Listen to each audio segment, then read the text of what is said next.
After 4 immigration bills failed to pass in the Senate, President Trump immediately blamed the Democrats, tweeting, "Cannot believe how badly DACA recipients have been treated by the Democrats. Totally abandoned.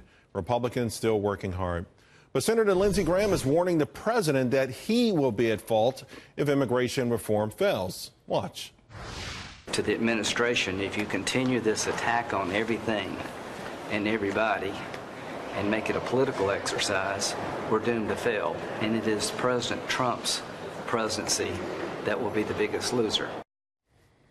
So, at the end of the day, if Congress fails to pass immigration legislation, who is to blame? Let's ask our panel. Christina Hagan, an Ohio congressional candidate; Adriana Cohen, Boston Herald radio host and syndicated columnist; and back with us, Deroy Murdock. Adriana, let me ask you, I don't know, to me it seems that this is an area of compromise. I think President Trump offered an amazing deal for Democrats. I'm not sure why they didn't take it, why they haven't accepted it, even with some minor tweaks. So where are we looking now in this potential blame game?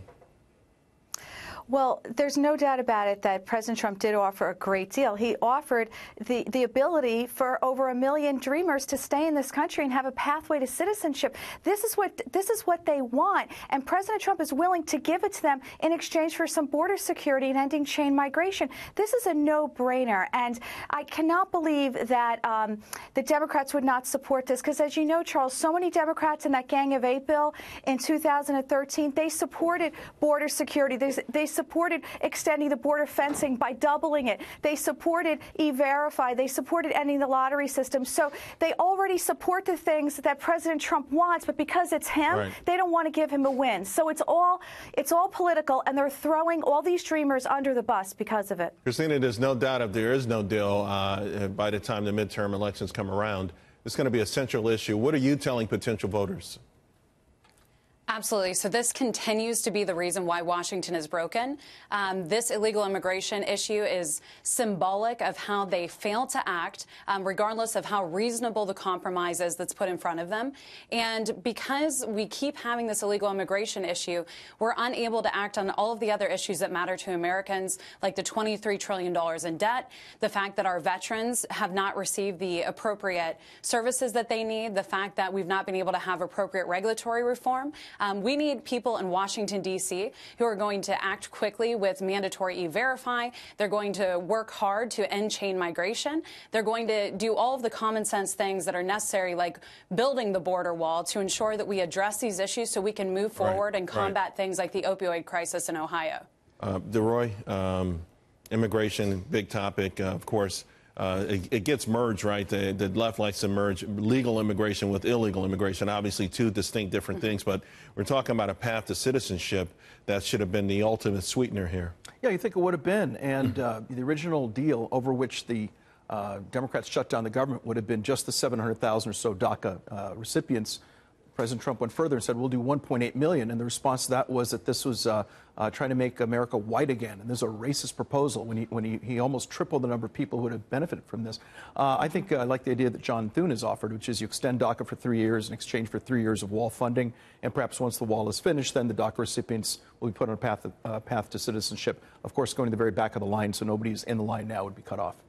Adriana, so is there still a chance, though, that should we write this whole process off, or could this just be part of, the negotiating process? And we've got one deadline, and then, of course, you've got courts who are getting involved. So maybe it doesn't all come to an end in 2 weeks.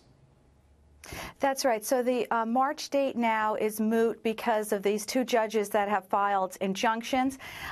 They are temporarily blocking the Trump administration from ending DACA. So that's going to buy Dreamers time until about June, although it's possible that the Supreme Court cannot take this up until September, in which case they get even that much more time.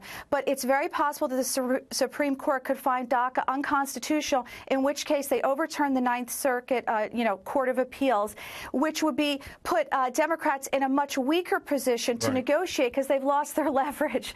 And so I think they'd be smarter to get on board now and maybe try and carve something out that they want, instead of taking the risk that the Supreme Court finds it totally unconstitutional. Then they have no leg to stand on. Christina, from what I've read, your opponent has tried to sort of use this issue against you in different ways. And of course, Deroy mentioned, every time this comes up, there's calls of racism. How do you combat that? So I think it's very simple. The president has proposed very simple solutions that were similar to those that were proposed several decades ago under Democrat administrations. This is about common sense and defining and protecting our borders, ensuring that we have American safety prioritized in this nation. I think recognizing that terrorists have come in through the dangerous diversity visa lottery system should be a common sense solution and initiative to understanding that we need to do these basic reforms that have been talked about by both sides of the aisle, regardless of who is leading our administration. Right. But we need to have congressmen and women who are willing to act and fight for their constituency to ensure that America is safe and that we have also a positive immigration system that's based off of merit and improving our economic status in the United States. Yeah, I mean, a lot of people say all of that, those sound like common sense solutions, but I guess in D.C., nothing is common sense. Thank you all very much. Appreciate it.